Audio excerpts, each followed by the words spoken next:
So today in lab we have the Serge triple Waveshaper, and right now my son is turning a pot that controls the level that goes in. Yeah, turn it all the way up. Okay, so that's the full wave in, and now turn the control voltage. Okay, manipulate that around a bit. Okay, now we've switched to a sawtooth wave input, and my son is changing the control voltage input.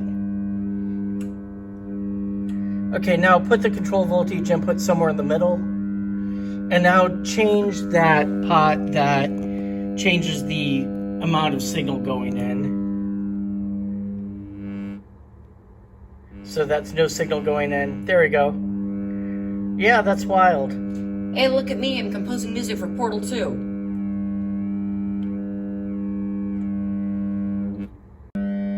Now we're putting in a sine wave. And my son is turning the various knobs. I wonder why the square wave doesn't yield much difference. Well, it's a non-linear wave shaper, and what that means is it's just looking instantaneously at what the input is and changing it to something else. Kind of, you can imagine it looking up in a table. And with a square wave input, so you can actually see that. If I put in a square wave in, then whatever it is for most of the cycle is just that value. It's basically going to turn it into something like another square wave for the most part. So that's not going to be quite as interesting as putting in a variable waveform. Let me put it back on here. Okay, so now here's something I'm interested in, which is I want to know how low we can bring the voltage supply. So turn that up all the way on the sine wave input, and let's see what. Well, this is a ramp. Oh, ramp. Yeah, sorry, ramp. I mean amplitude 5 volts peak to peak. So that's tangible waves format. Let's keep it at 5 volts peak to peak for now. What I'm interested in, starting from the Serge 12 volt, I'm going to have my son very slowly lower the voltage, and we'll see where this sound and waveform changes. So just very slowly turn that down.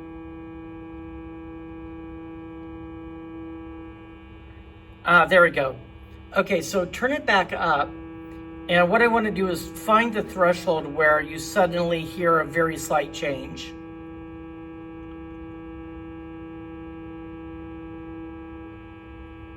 Back the other way. It's right about 3. Well, take a look at the waveform on the scope. Don't just listen. Look at the scope plot. I want to find the spot where it suddenly starts looking the same at the output. Like there. Actually, let's try this. Put it at 5 volts. Okay, now put it at 7 volts. That's a bit much.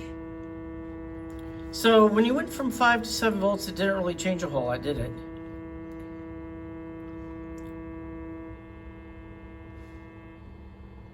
Okay, that's a drastic change. Right, put it back at 5 volts.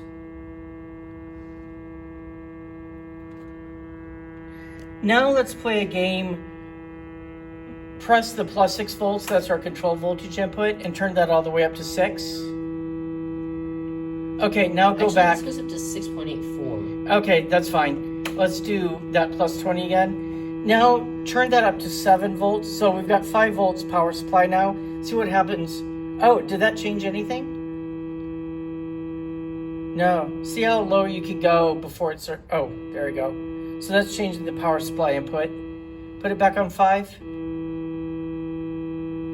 Okay, so the main thing I'm looking for, this circuit seems to work pretty well with 5 volt power supply.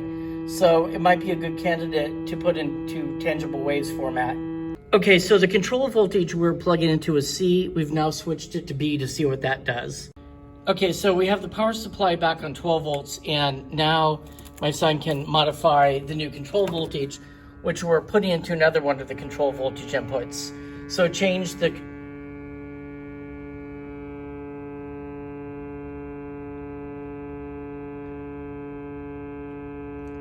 Oh, that's a very subtle effect. I see it doing something on the waveform. Let me see if I can get that to trigger better. There we go. Oh, see, do you see it? It's a really subtle effect. Huh. Maybe you have to use that in conjunction with other variations. Okay, so now we have a control signal being generated by output 2, low frequency oscillator. So what I'm gonna do is, so hit the channel 2, that button. Okay, now you can adjust the LFO frequency.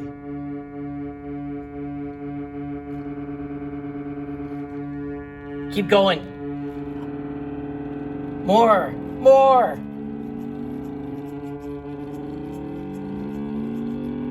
All the modulation. We're taking this thing. I think you took it too far. It's just a continuous tone now. Yeah, because you're up into the kilohertz range of the modulation. Oh, do that again. Go up and down.